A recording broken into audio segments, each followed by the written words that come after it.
છું વિધિ જામનગરથી મળી રહ્યા છે સમાચાર કે જ્યાં જેટકો કંપનીમાં ભરતી પ્રક્રિયા વિવાદમાં આવી છે। જેટકોમાં લાઇનમેન એપ્રેન્ટિસની ભરતીમાં રાજ્યભરમાંથી ઉમેદવાર ઉમટી પડ્યા। 400થી વધુ ઉમેદવારો ભરતી પ્રક્રિયામાં ભાગ લેવા આવ્યા। માત્ર 3 જિલ્લાના ઉમેદવારોને બોલાવ્યા હોવાનો જેટકોનો દાવો છે। જામનગર, દ્વારકા અને પોરબંદરના જ ઉમેદવારોને બોલાવ્યા હોવાનો કંપનીનો દાવો છે। રાજ્યભરમાંથી જામનગર આવેલા ઉમેદવારોમાં હવે રોષ જોવા મળી રહ્યો છે। પૈસા ખર્ચી દૂરથી આવેલા અન્ય જિલ્લાના ઉમેદવારોને પરત જવાનું કહેવાતા રોષ વ્યાપ્યો છે। ભરતી જાહેરાતમાં ક્યાંય પણ આ 3 જિલ્લાનો ઉલ્લેખ નથી એવું ઉમેદવારોનું કહેવું છે અને હવે આ ભરતી પ્રક્રિયાને રદ કરવામાં આવે તેવી અન્ય ઉમેદવારો માંગણી કરી રહ્યા છે।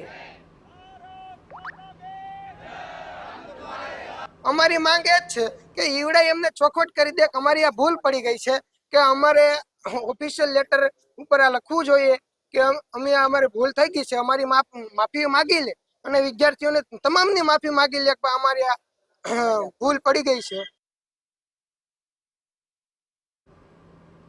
તમારે વેબસાઇટના તમારે લેટરમાં તમારે એવું તો જાહેર કરવું જોઈએ ને કે તમારે આ પ્રક્રિયા લીધી છે એમાં અમે 3 જિલ્લાઓને બોલાવવામાં આવે છે તો 3 જિલ્લાઓનું નામ બી મેન્શન કરવું જોઈએ। તો એમને કોઈ પણ જિલ્લાઓનું નામ મેન્શન કર્યું નથી અને અલગ અલગ જિલ્લાઓના ગુજરાતના તમામ અલગ અલગ જિલ્લાઓના વિદ્યાર્થીઓ અહીંયા આવ્યા છે। 500થી વધુ વિદ્યાર્થીઓ અલગ જિલ્લાઓના આવ્યા છે। ત્યાં અહીંયા એમ સવાલ પૂછે છે જેટકોને, જેટકો તરફથી કોઈ પણ જાતનો જવાબ મળતો નથી અને જેટકો અમને અહીંયાથી ભગાડવા માટે પોલીસ બોલાવે છે। અત્યારે હાલ જે પરિસ્થિતિ છે એમાં બહારથી અમુક જે બીજા જિલ્લાઓના છોકરાઓ આવ્યા છે અને એ એવું કહે છે કે અમારા પોલ ટેસ્ટ પણ લ્યો, જે અમે લઈ શકતા નથી। અમે જેને કોલ લેટર આપ્યા છે એમના જ અમે પોલ ટેસ્ટ લઈ શકશું, જે જિલ્લાના છે એ લઈ।